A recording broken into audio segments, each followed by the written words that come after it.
हरे कृष्णा। तो आज हम लोगों का टॉपिक है कि ये हम लोगों के जीवन में जो सुख और दुख आते हैं इसका राज क्या है। What is the secret of happiness and distress in our life. कब सुख आएगा, कब दुख आएगा, इसका राज है क्या, सीक्रेट क्या है इसका। एक्चुअल में हमें ये समझना चाहिए कि ये अपने आप कुछ नहीं हो रहा है, इसके पीछे एक साइंस काम कर रहा है। देखिए, नारद मुनि ध्रुव महाराज जी को एक बात बताते हैं। क्या बताते हैं? नारद मुनि कहते हैं कि दुखेषु इति पापम क्षीयते और सुखेषु इति पुण्यम क्षीयते। मतलब जब दुख आ रहा है तो आपके पाप नष्ट हो रहे हैं, और जब सुख आ रहा है तो आपके पुण्य नष्ट हो रहे हैं। सुखेषु इत पुण्यम क्षीयते, क्षीयते माने नष्ट हो जाना। अब आप सोचिए, अगर किसी के जीवन में दुख आ रहा है और इसका मतलब उसका पाप नष्ट हो रहा है, तो इससे खुश होना चाहिए या दुखी होना चाहिए? अगर किसी का पाप नष्ट हो रहा हो, पाप कम हो रहा है, तो उससे तो प्रसन्न होना चाहिए ना। परंतु हम लोग दुखी हो जाते हैं क्योंकि हम दुख चाहते नहीं हैं और हमारे जीवन में दुख आ रहा है, परंतु दुख हमने पहले पाप कर्म करके इकट्ठा किया हुआ है।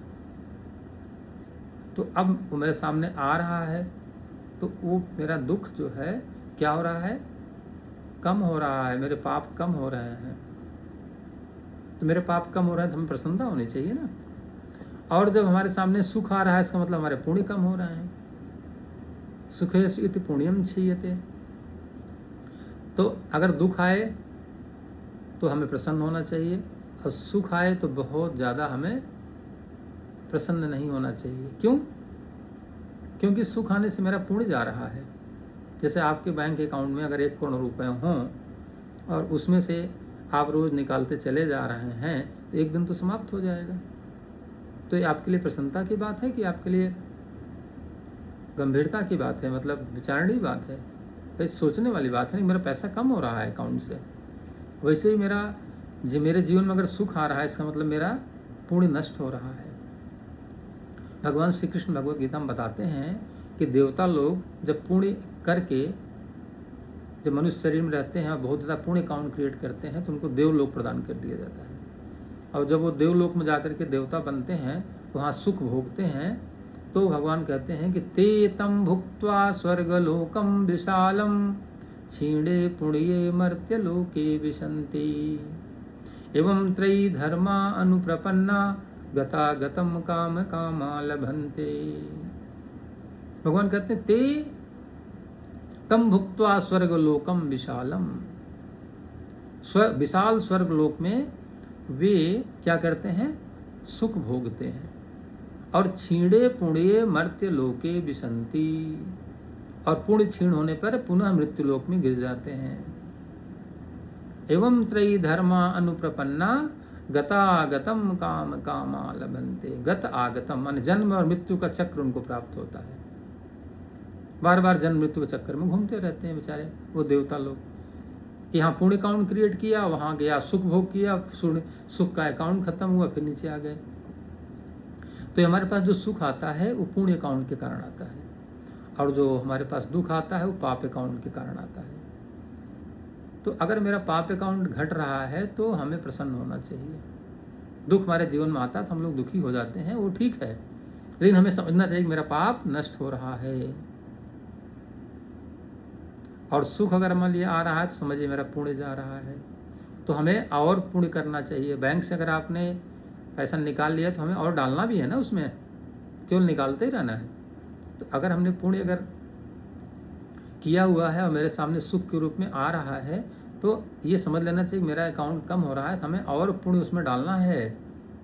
आज लोग गलती क्या करते हैं, विडंबना यही कि हम लोग चाहते तो पुण्य हैं लेकिन पुण्य करते नहीं हैं। चाहते तो सुख हैं लेकिन पुण्य करते नहीं, और दुख चाहते नहीं और पाप करते रहते हैं। ये विडंबना है। जो चाहते नहीं वही करते हैं, और जो चाहते हैं सो करते नहीं। तो हमें सोचना चाहिए कि राज यह है कि जो आप चाहते हैं उसको आप बढ़ाइए, और जो आप नहीं चाहते हैं उसको घटाइए। तो इस सुख और दुख के चक्कर में हम लोग केवल बस सोचते रहते हैं और ये कभी नहीं सोचते कि तो मेरे ही किए हुए कर्मों का फल मेरे सामने आ रहा है। भाई बीज तो हमने ही बोया था ना पहले, किसी न किसी जन्म में वो मेरे सामने आ जा रहा है, वही बीज बड़ा हो गया है, अब वो फूल और फल दे रहा है। तो लक्ष्मण जी ये बात निषाद राज को बताते हैं कि काहु न को सुख दुख कर दाता, निजकृत कर्म भोग सब भ्राता। इस संसार में हर कोई व्यक्ति किसी के सुख दुख का कारण नहीं है, हर कोई अपने ही कर्मों का फल भोग रहा है। तो इसमें हमें बहुत ज़्यादा चिंता की बात नहीं है।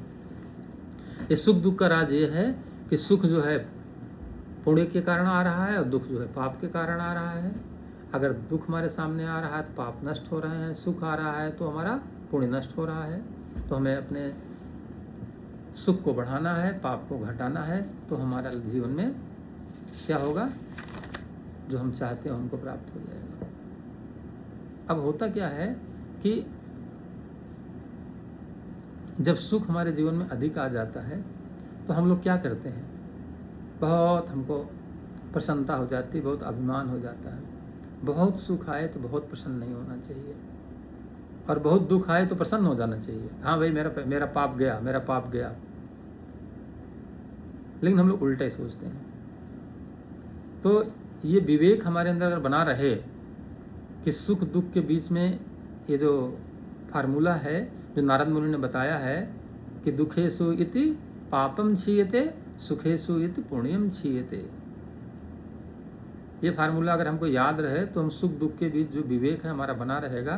तो अगर हमारे जीवन में बहुत सुख आएगा तो हम बहुत उछलेंगे नहीं, और बहुत दुख आएगा तो हम बहुत प्रसन्न रहेंगे। तो दुख में बहुत अधीर नहीं होना चाहिए कि हाँ बहुत घबरा गए, कि हाँ मेरा जीवन में सब नष्ट हो गया। ऐसी बात नहीं, मेरा पाप गया। तो करना क्या चाहिए हमें,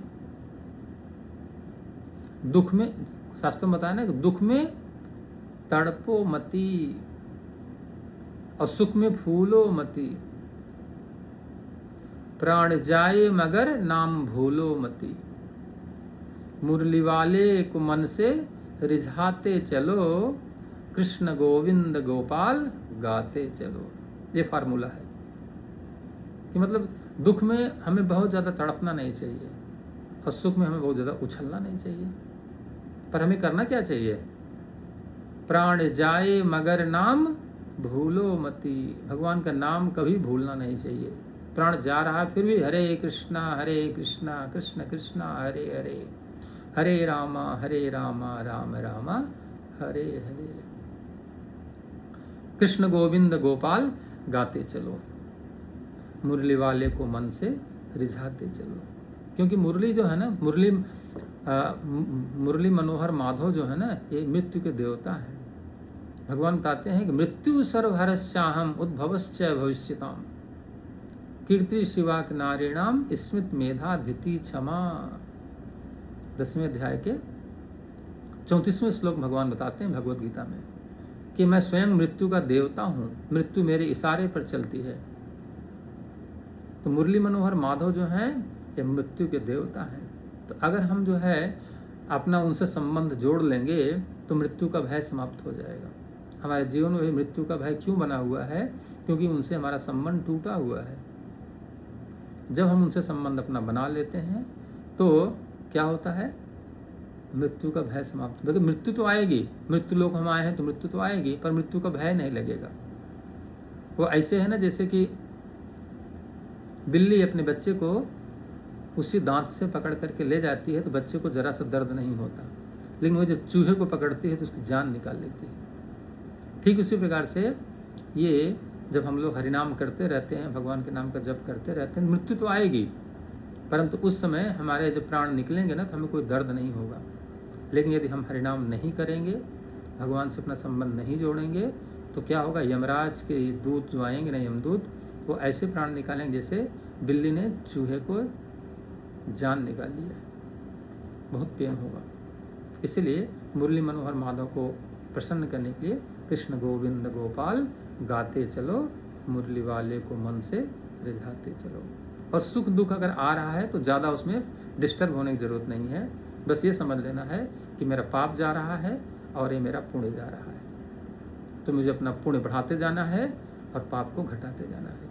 भगवान कहते हैं ना, अगर आप 7वें अध्याय का 28वां श्लोक पढ़ेंगे, तेषाम, भगवान कहते हैं येषाम पुण्य गतम, जिसके पुण्य चले जाते हैं, येषाम पाप गतम, सर जिनके पाप चले जाते हैं, वो क्या करते हैं, जो पुण्यवान बन जाते हैं वे भगवान के नाम का निरंतर जप करते हैं। येषाम पुण्यगताम पापम जनानाम पुण्य कर्मणाम ते मोह द्वंद्व निर्मिता भजन्ते माम दृढ़व्रता। भगवान को दृढ़ता पूर्वक भगवान के नाम का जप करते रहते हैं। तो हमें ये समझ करके अपने पुण्य अकाउंट को बढ़ाते जाना है, पाप अकाउंट को घटाते जाना है, हरिनाम पर विशेष रूप से जप करते जाना है, जिससे कि हमारा पुण्य अकाउंट बढ़ता रहे और पाप अकाउंट चला जाए। तो ये जन्म मृत्यु का जो चक्र है उससे हमको छुटकारा मिल जाएगा, भगवान का संग मिल जाएगा। ये हम लोगों के जीवन का what is the ultimate goal of life. तो ultimate goal of life is how to love to Krishna. Krishna से प्रेम करना ही जीवन का अंतिम लक्ष्य है। It is the culmination of the life. जीवन का ये लक्ष्य नहीं है कि हमें संसार में बहुत बड़ी बड़ी चीज़ें प्राप्त हो जाएं, क्योंकि जो कुछ प्राप्त होगी वो शरीर के साथ समाप्त हो जाएंगे। परंतु यदि अपने कृष्ण का प्रेम प्राप्त कर लिया ना, तो क्या हुआ, हमें सब कुछ प्राप्त हो गया। वही हमारे जीवन का सबसे बड़ा सीक्रेट है, वही पाने के लिए प्रयास करना है। तो आज हम लोग जीवन के सुख दुख के राज को समझ गए हैं। अब इसे अपने जीवन में अभ्यास करें, जिससे हमारा जीवन परम सुखी रहे। हरे कृष्णा। विश्व गुरु श्रील प्रभुपाद की जय।